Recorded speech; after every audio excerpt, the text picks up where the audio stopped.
धरणीधर प्रणमामि नमस्तेभ्यं राधिमां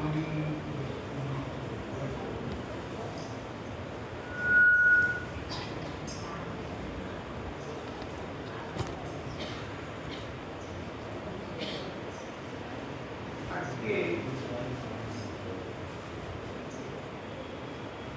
একদিকে যেমন রাধা গোবিন্দের ঝুলন যাত্রার সমাপ্ত দিবস, তেমনি শ্রী বলদেবের আবির্ভাব পূর্ণমাসী তিথি।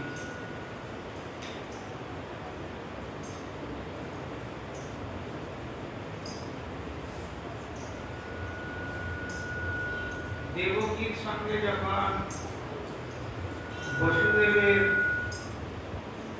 পরিণয় হল, তখন অত্যন্ত ভগ্নীর প্রতি স্নেহশীল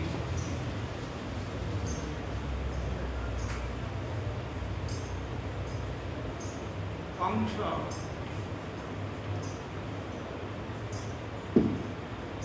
নিজেই অশ্বরজ্জু ধারণ করে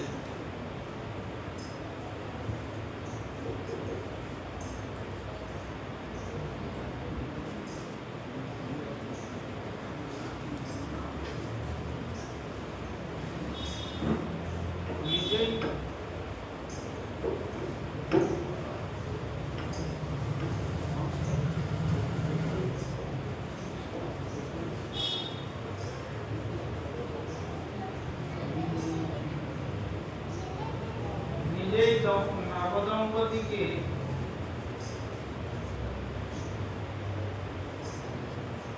রথে করে নিয়ে চলেছেন।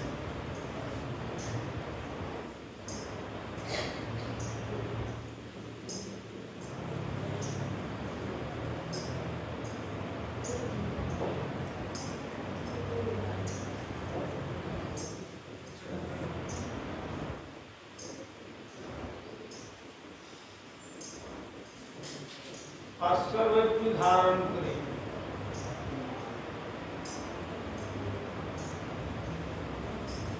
কিন্তু মাঝপথে দৈববাণী হল, হে মূঢ় কংস, তুমি যাকে এত আদর করে তার শ্বশুরালয়ে নিয়ে যাচ্ছ, তার অষ্টম গর্ভের সন্তান হবে তোমার মৃত্যুর কারণ। এই কথা শোনার সঙ্গে সঙ্গে এত যে আদর করে নিয়ে যাচ্ছিল, সঙ্গে সঙ্গে অশ্বরজ্জু ছেড়ে দিয়ে ভগ্নী দেবকীর কেশাকর্ষণ করছেন আর কোষ থেকে তরবারি নির্গত করে তার শিরচ্ছেদ করতে যাচ্ছে। শ্রীমদ্ ভাগবতে জানাচ্ছেন, কিং দুঃসাধূনাং বিদুষাং কিমপেক্ষিতম কিমকার্যং কদর্যানাং দুস্তজ্জং হি হৃদাত্মনাং। সাধুদের যেমন অসহনীয় বলে কোনো জিনিস নেই, সাধুরা তার খারাপের মধ্যেও ভালো দেখেন। কেউ যদি তার প্রতি দুর্ব্যবহার করেন,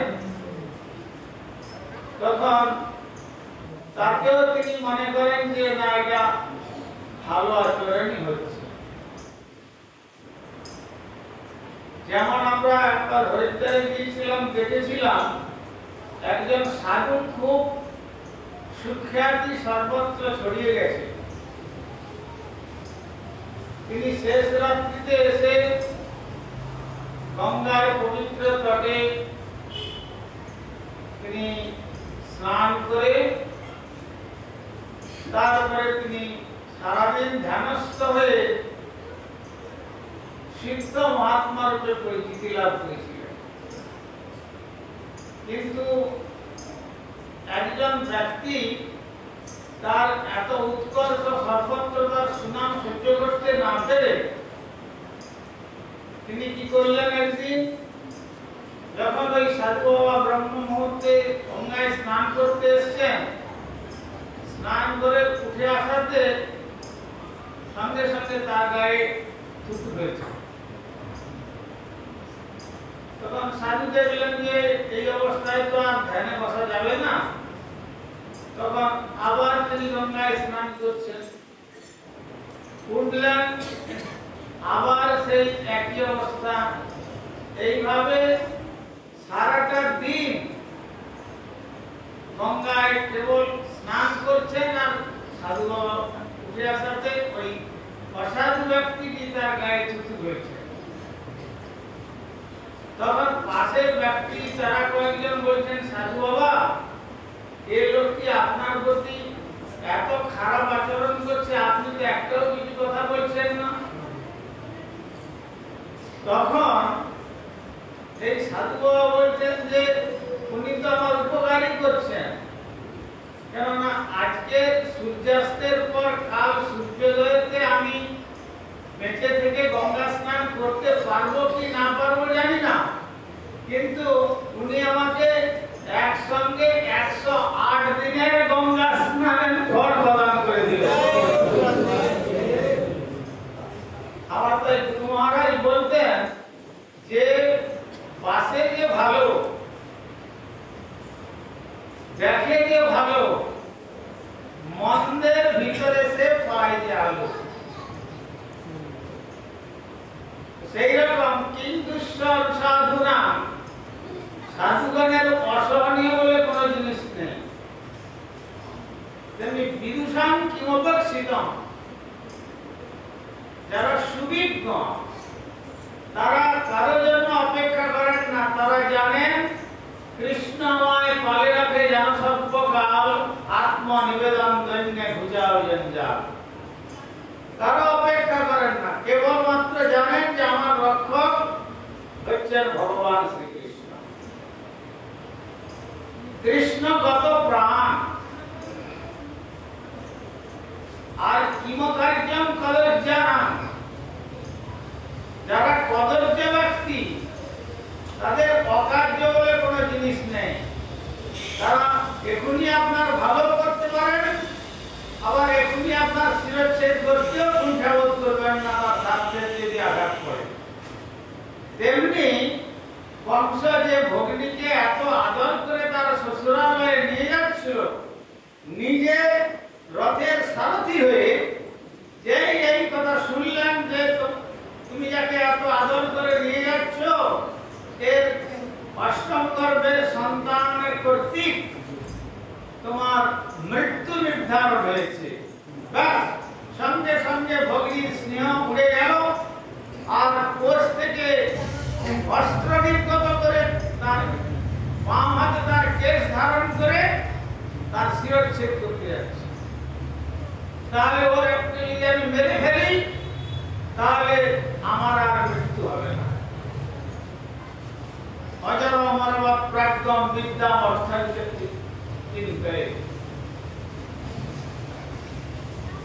এইটাই সমস্ত মানুষের বেঁচে থাকার অভিলাষের জন্য অপরের যত রকমের ক্ষতি করতে হয়, অসাধু ব্যক্তিগণ সেই সমস্ত করতে পারে।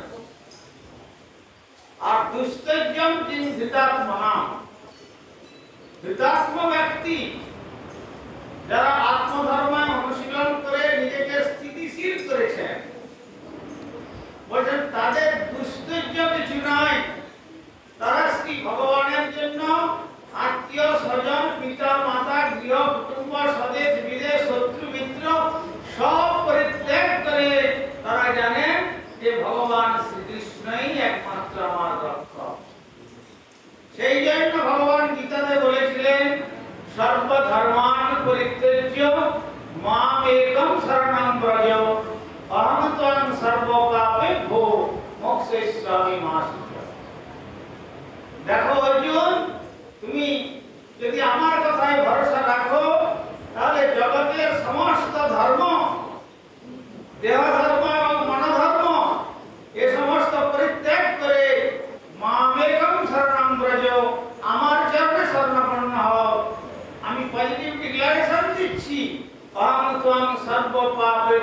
পরিত্রাণায় আমি তোমাকে সমস্ত পাপ থেকে, সংসারের সমস্ত রকমের বন্ধন থেকে মুক্ত করে ইহলোক ছাড়িয়ে পরলোক ছাড়িয়ে প্রকৃতির পরবরে, ব্রহ্মাণ্ডের পরবরে সেই গোলক বৃন্দাবনে অনন্ত কালের জন্য আমার পাঠ করতে তোমাকে আমি স্থান দেব।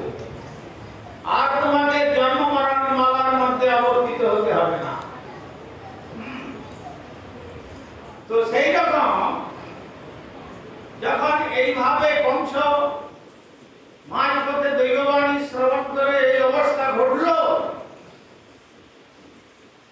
তখন বসুদেব তাকে নানাভাবে সাম দাম ভেদ দণ্ড নীতির দ্বারা বুঝালেন। কোনো মতেই তিনি বুঝতে যাচ্ছেন না। শেষ পর্যন্ত তিনি বললেন যে দেবকীর থেকে তো আপনার মৃত্যুর কোনো সম্ভাবনা নেই, এর সন্তানের থেকে আপনার মৃত্যুর সম্ভাবনা।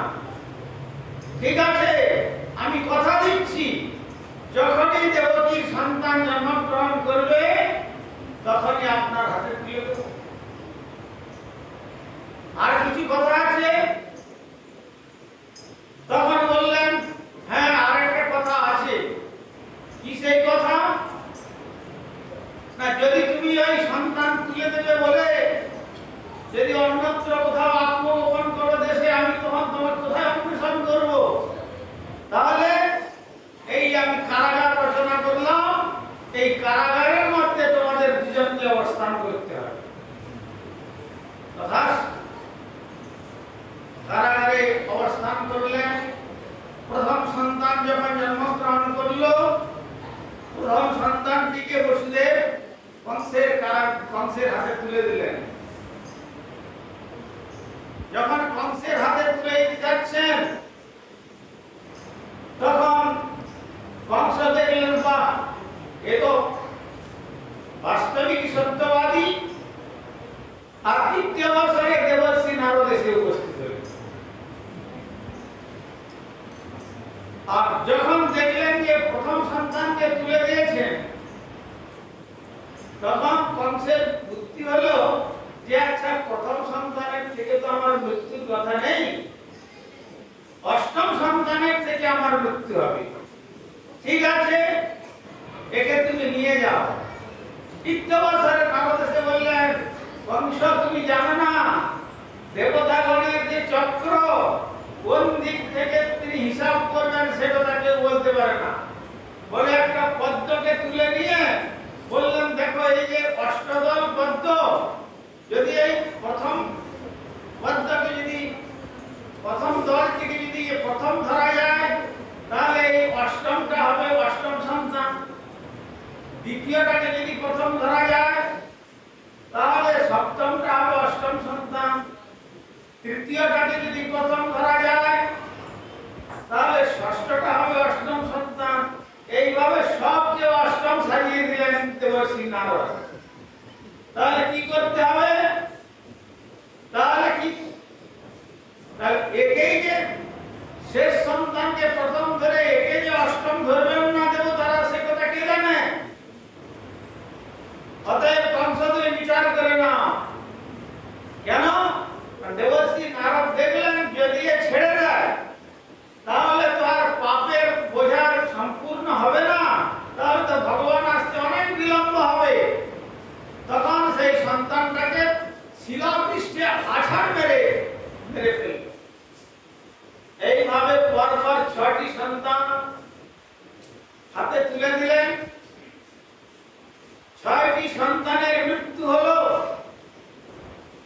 তারপর যখন সপ্তম সন্তান জন্মগ্রহণ করবে তখন শ্রী ভগবান নিজে যোগমায়াকে বললেন গচ্ছ দেবী ব্রজভদ্রে, তুমি যাও বৃন্দাবনে যাও, তুমি মথুরায় যাও।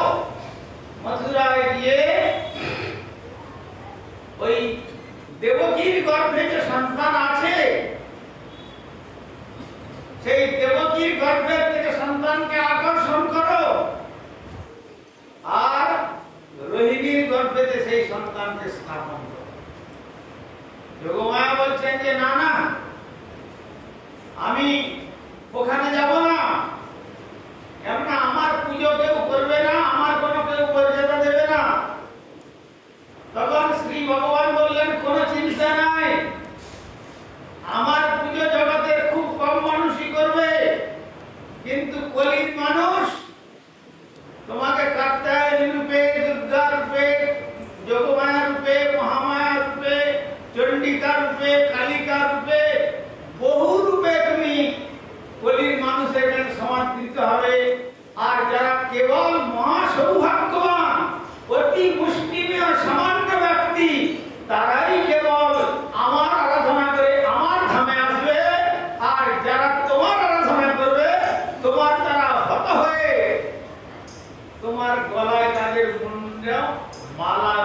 অবস্থান। এই জন্য জানবেন ওই দেবী পূজার খুবই আড়ম্বর থাকে। এক একটা প্যান্ডেল কোটি টাকা পর্যন্ত অতিক্রম করে চলে যায় দেবী পূজার জন্য। ঠিক ভগবান যা নির্দেশ দিয়েছিলেন সেইভাবে তিনি রোহিণীর গর্ভে দেবকীর গর্ভের থেকে আকর্ষণ করে রোহিণীর গর্ভে স্থাপন করলেন। আর এদিকে প্রচার হয়ে গেল। কি প্রচার হলো না, দেবকীর সপ্তম গর্ভ নষ্ট হয়ে গেল। এইভাবে যখন প্রচার হলো, এবার অষ্টম গর্ভের কথা খুবই সুদক্ষ চিন্তার দ্বারা উভয়কে শৃঙ্খলবদ্ধ করে কারাগারের মধ্যে রেখেছেন। তারপরেই ভগবান শ্রীকৃষ্ণ আবির্ভূত হলেন। এই সামনে অষ্টমী তিথি আসছে, সেই শ্রীকৃষ্ণের জন্মাষ্টমীতে ভগবান শ্রীকৃষ্ণের আবির্ভাব ঘটেছিল। কিরকম? শঙ্খ চক্র গদা পদ্ম ধারণ করে সেই কারাগারের মধ্যে। সেই বলদেবের আবির্ভাব তিথি আজকের দিনে। সেই বলদেব তত্ত্ব বড় জটিল তত্ত্ব। কবিরাজ গোস্বামী বলছেন, দুই ভাই এক তনু সমান প্রকাশ।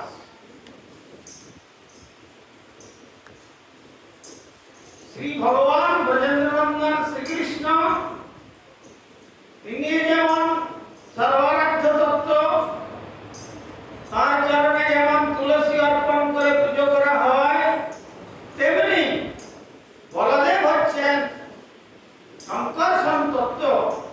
তিনি সংকর্ষণ, ভগবানের যে বিস্তার, বিস্তারের মূল সংকর্ষণ হচ্ছেন সেই বলদেব।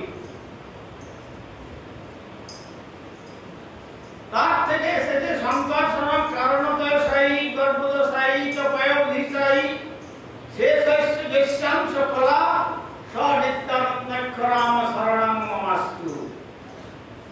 তার থেকে বলদেব থেকে এসেছেন কারণান্বসায়ী গর্ভদশায়ী ক্ষীরোদকশায়ী পুষাবতার ত্রয়।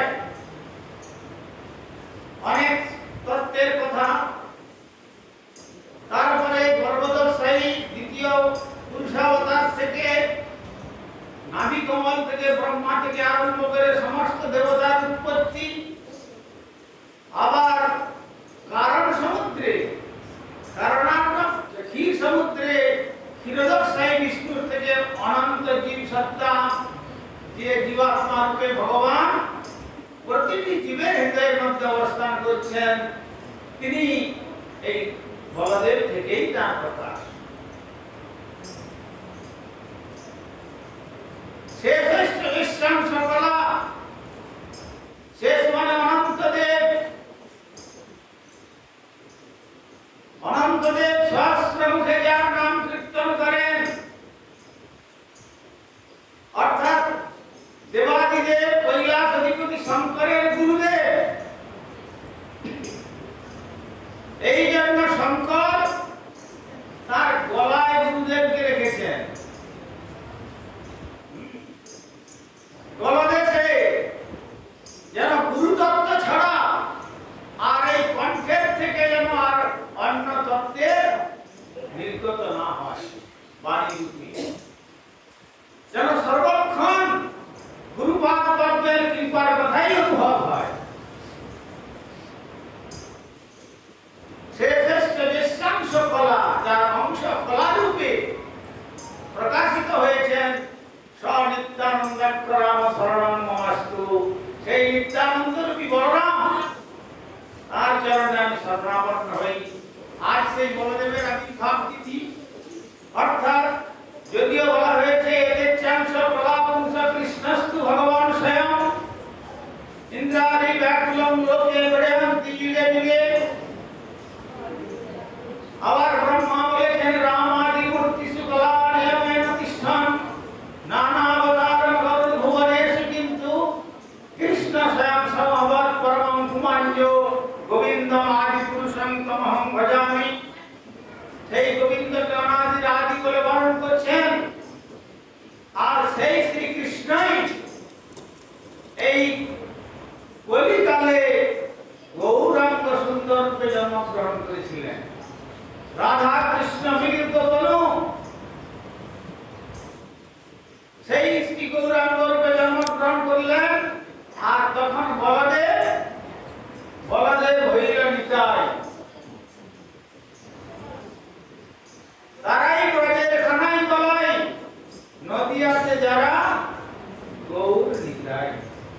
তারাই হচ্ছেন বৃন্দাবনের কৃষ্ণ এবং বলরাম। আর সেই কৃষ্ণরূপী গৌর সুন্দরের চরণ দর্শন করে যখন রঘুনাথ দাস গোস্বামী বারবার মহাপ্রভুর চরণে আত্মোৎসর্গ করবার জন্য আসতে চাচ্ছেন, তখন মহাপ্রভু তাকে বারবার ফিরিয়ে দিচ্ছেন। তখন সেই রঘুনাথের মা বলছেন তার বাবাকে, দেখো ছেলে বড় হয়েছে, তো ছেলেকে এই বাবা যেখানে একমাত্র 12 লক্ষ স্বর্ণ মুদ্রার বাৎসরিক রোজগারের জমিদারি, কে রক্ষা করবে? এই সন্ন্যাস গ্রহণ করে চলে যায়, তো একে রক্ষা করবার চেষ্টা করো। প্রহরী নিয়োগ করলেন, তাতেও বাধা হচ্ছে না। কি দিয়ে বাধা যাবে? তখন 12 লক্ষ সুবর্ণের মুদ্রা একত্রিত করে বলছেন, বৎস, এই হচ্ছে তোমার বাৎসরিক রোজগার জমিদারের, এর মালিকানা শক্তি সবই তোমার। তোমার বাবা জ্যাঠার একমাত্র উত্তরাধিকারী সূত্রে তুমি একমাত্র সন্তান। তুমি যদি এই সংসার ছেড়ে চলে যাও, তাহলে এসব কে রক্ষা করবে? এগুলো তোমার, দেখো। তাতেও সম্ভব হচ্ছে না। চৈতন্য চন্দ্রের বাতুল কে রাখিতে পারে? তখন কি করলেন? আর একটা উপায় অবলম্বন করলেন, যেটা জগতের মানুষ সকলেই জানেন। একটি অতি সুন্দরী কন্যার সঙ্গে তার বিবাহের ব্যবস্থা দিলেন। কবিরাজ গোস্বামী বলছেন, স্ত্রী অপ্সরা সম, ইন্দ্র সম ঐশ্বর্য। এসব দিয়ে স্ত্রীর বন্ধন কাকে বন্ধন করবে? জগতের কামনা বাসনার জাল কার চিত্তকে আকর্ষণ করবে? যারা শ্রী ভগবানের পাদপদ্মে সমর্পিত আত্মা, তাদের চিত্তকে কখনো স্ত্রীর বন্ধন করতে পারে না।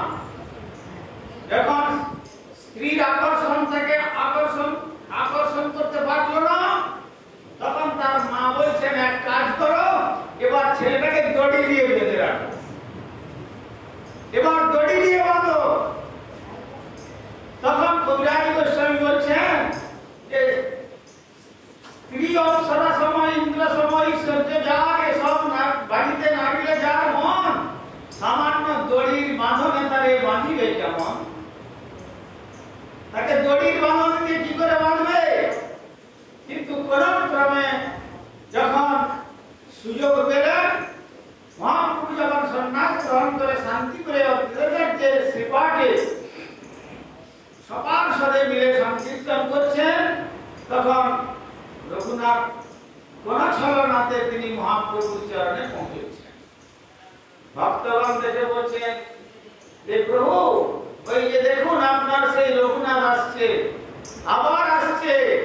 মহাপ্রভু একটু মৃদু হেসে বললেন, ঠিক আছে, আসতে দাও। যখন এসে উপস্থিত হলেন, দণ্ডবত প্রণাম করলেন, গলবস্ত্র গীতাঞ্জলি হয়ে, আর মহাপ্রভু কি বলছেন? রঘুনাথ, ঘরে ফিরে যাও, তুমি ঘরে ফিরে যাও। কেন? স্থির হও, গৃহে যাও, না হও বাতুল, ক্রমে ক্রমে পায় লোক ভব সিন্ধু কুল। মর্কট বৈরাগ্য না করো লোক দেখাইয়া, যথাযোগ্য বিষয় ভুঞ্জ অনাসক্ত হইয়া, অন্তরে নিষ্ঠা করো, আর বাহ্যে লোক ব্যবহার, অচিরাৎ কৃষ্ণ তোমায় করিবে উদ্ধার। তখন রঘুনাথ দাস বলছেন, প্রভু, বহু বাধা অতিক্রম করে তোমার চরণে এলাম, আর তুমি আমাকে ধীরে ধীরে যেতে বলছো। এটা কি তোমার আশীর্বাদ না অভিশাপ? তো তুমি এই আদেশ একটু ফিরিয়ে দিয়ে তোমার শ্রীচরণ সেবায় আমাকে নিয়োজিত করো। মহাপ্রভু কোনো মতেই রাজি হলেন না। ওই একই কথায় তিনি অনড় থাকলেন।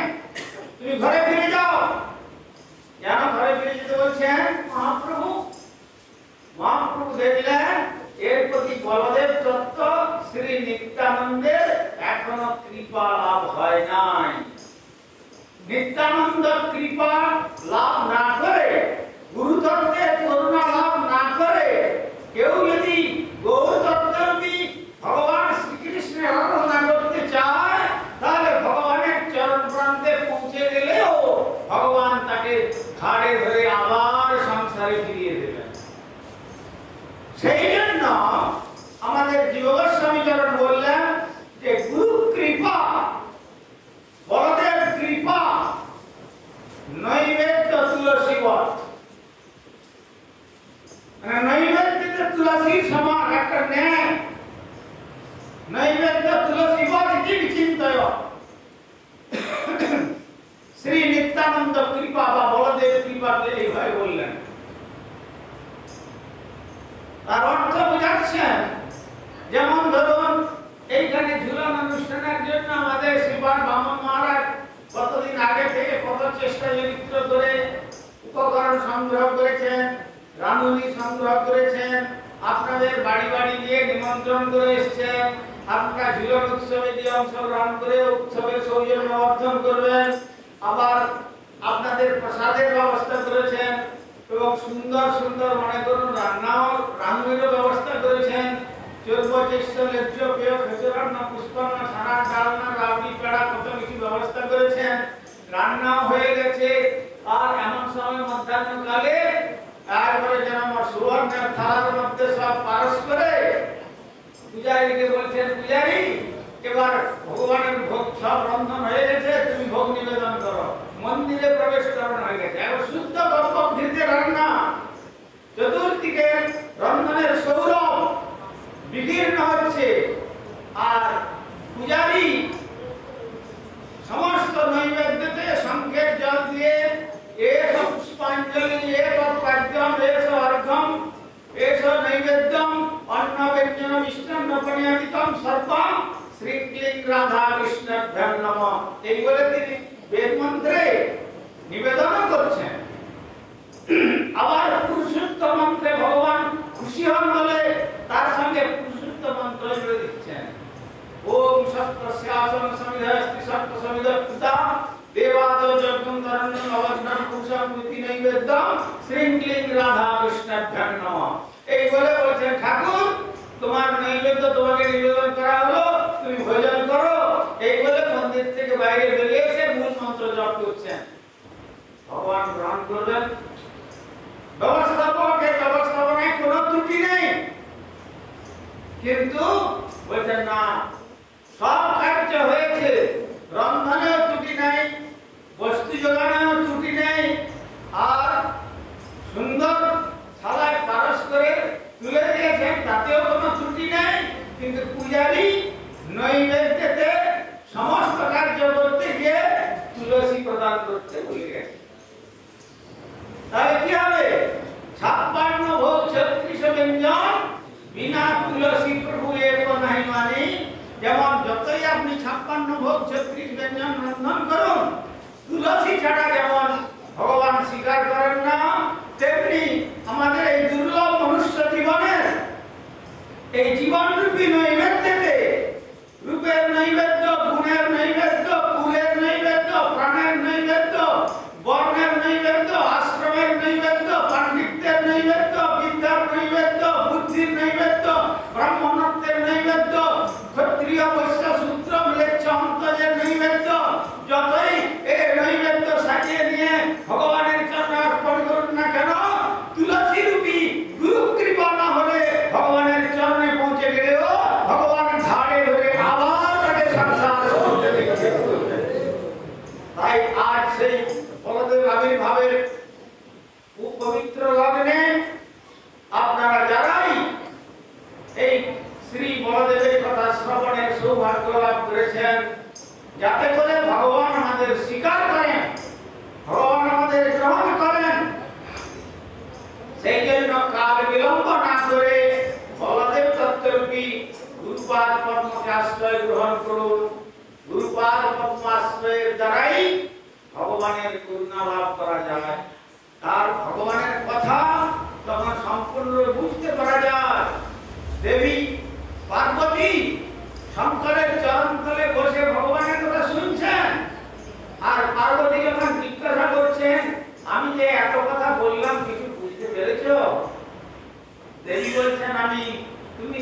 বলে যাচ্ছে আমি কিছু বুঝে উঠতে পারি না। কেন বুঝতে পারছি না? তখন শঙ্কর বলছেন অদীক্ষিতস্য বামরু কৃতম সর্বং নিরর্থকম পশুজনৈ পবাপ্নতি দীক্ষা বিরহিত জনা। বলছেন যে অদীক্ষিত ব্যক্তির কর্ণেতে ভগবানের কথা যদি একবারে শঙ্খধ্বনির মাধ্যমে ঢুকিয়ে দেওয়া যায়, সে তখন সে কথা বুঝে উঠতে পারবে না। দুগ্ধবশ্য বালকের কানে যদি ভগবানের কথা প্রবেশ করালেও যেমন সে ভগবানের কথা বুঝতে পারে না, তেমনি সে যোগ্যতার অভাবের জন্য সে বুঝে উঠতে পারবে না। অধিক কিন্তু আহার নিদ্রা ভয় ইন্দ্রিয়ের চরিতার্থ করে বংশ বিস্তার কার্যে সে প্রবৃত্ত থাকবে, ভগবানের পাদপদ্মের কথা তার কর্ণে প্রবেশ করবে না। তাই দেবী, তোমার এখনো পর্যন্ত দীক্ষা মন্ত্র গ্রহণ করা হয় নাই, তাই তুমি বুঝে উঠতে পারছো না। তখন বলছেন তুমি তো আমার স্বামী, একাধারে পরম বৈষ্ণব, অতএব তুমি আমাকে মন্ত্র গ্রহণ করো। তখন শঙ্কর বলছেন আমি যদি তোমাকে মন্ত্র প্রদান করি, জগতের মানুষ এইটাই শিখবে যে স্বামী তাহলে গুরু, এই বলে স্বামীকেই গুরু বলে ভেবে নেবে। তা সুতরাং তা চলবে না, তুমি গুরু অন্বেষণ করে নাও। যখন মহাপ্রভু লীলাতে মহাপ্রভু শ্রী নামের আচার্য রূপে ঠাকুর হরিদাসকে প্রকট করলেন, হরিদাস ঠাকুরের নাম যখন সর্বত্র ঘোষিত হলো, নামাচার্য হরিদাস ঠাকুর নামের আচার্য, তখন তাকে দেবী পরীক্ষা করবার জন্য ওই শান্তিপুরে এসেছিলেন। যে গোপার মধ্যে বসে হরিদাস ঠাকুর প্রত্যহ 3 লক্ষ করে নাম জপ করতেন, এসে পরীক্ষা নিচ্ছিলেন। কিন্তু পরীক্ষা নিতে গিয়ে পরীক্ষায় দেবী ফেল করে গেলেন। যে মনে করেছিলেন যে আমার রূপ যৌবন দেখিয়ে আমি হরিদাসকে আকর্ষণ করব, কিন্তু এই দুর্গার বিরুদ্ধে অধিষ্ঠাত্রী দেবী দেখলেন যে হরিদাস ঠাকুর বিন্দু মাত্র বিচলিত নন, তিনি আত্মীর সহিত শ্রী হরিনাম কীর্তন করছেন এবং তার অঙ্গেতে অষ্টসাত্ত্বিক বিকার, অশ্রুকম্প, পুলক, বৈবর্ণাদি এইসব ভাবের প্রকাশ দেখলেন। দেখার পরে দেবী হরিদাস ঠাকুরের চরণে সাষ্টাঙ্গ দণ্ডবত প্রণাম করলেন। প্রণাম করে বললেন, ঠাকুর আমি তোমাকে স্বামীর কথা শুনে পরীক্ষা করতে এসেছিলাম, তো পরীক্ষাতে আমি দেখলাম আপনি সত্যি নামের আচার্য, আপনি আমাকে দীক্ষা মন্ত্র প্রদান করুন। তখন দেবীকে হরিদাস ঠাকুর দুর্গা দেবীকে দীক্ষা দিলেন। তারপরে দুর্গা দেবী যখন ফিরে গেলেন কৈলাসে, সেখানে গিয়ে যখন শ্রী ভগবানের উপদেশ শ্রবণ করছেন, সমস্ত শ্রবণ করে দেখছেন ভগবান শ্রী গোবিন্দ অনাদির আদি গোবিন্দ বরহা পীড়ম নটবর উপকর্ণ উৎকর্ণিকারম বিভ্রত ভাসরকন কবি সম্পয়ন্তিং চ মালাম রন্ধ্রান বেনুরসুধয়া পুরন গোপবৃন্দে বৃন্দারণ্যং সবরমণং প্রামসদীত কীর্তি। এইভাবে তিনি যখনই শঙ্করের কাছ থেকে হরিকথা শুনছেন, শ্রী ভগবান রাধা গোবিন্দের যুগল রূপ সেই কথার মধ্যে তার শান্তিতে দর্শন দিচ্ছেন। আর দেবী তখন প্রণাম করে তার নিত্য দাসীকে প্রার্থনা করছেন তুমি আমাকে তোমার সেবায় নিয়োজিত করো। তখন শ্রী ভগবান বললেন যে দেখো আমি যখন বৃন্দাবন লীলাতে যাব, তুমি তখন যোগমায়া রূপে এক রূপে আমার সমস্ত লীলা সংগঠন করে আমাকে আনন্দ প্রদান করবে, এই সেবায় তোমাকে আমি নিয়োজিত করলাম। সেই যোগমায়া পরম কৃষ্ণের সঙ্গে আবির্ভূত হয়েছিলেন কৃষ্ণাষ্টমী তিথিতে। একই সঙ্গে কৃষ্ণ এবং যোগমায়া সেইভাবে আবির্ভূত হয়েছিলেন। তাই আজ আমরা প্রার্থনা করব যাতে করে আমরা সত্যি সত্যি বলদেব তত্ত্বের কৃপা লাভ করে, অর্থাৎ গুরুতত্ত্বের কৃপা লাভ করে, গুরুপাদ পদ্ম আশ্রয় করে শ্রী ভগবানের আরাধনায় নিযুক্ত হতে পারি। এই প্রার্থনা করে যদি আমরা আমাদের জীবনকে উৎসর্গ করতে পারি, তাহলে আমাদের এই দুর্লভ মনুষ্য জীবনের সার্থকতা। আমি আর আপনাদের অধিক সময় না নিয়ে এইখানে আমার বক্তব্য উপসংহার করলাম। জয় বলদেব, শ্রী শ্রী বলদেব এর আবির্ভাব তিথি পূর্ণমাসী মহামহোৎসব কি জয়। শ্রী কৃষ্ণচন্দ্রের আবির্ভাব তিথি পূজা ভবিষ্যতে আসছে সামনে অষ্টমী তিথি মহামহোৎসব কি জয়। পূর্ণমাসী যোগমায়া দেবীর আবির্ভাব তিথি কি, হরিনাম সংকীর্তন মহোৎসব কি, ভক্ত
Nara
Hori Hori Bol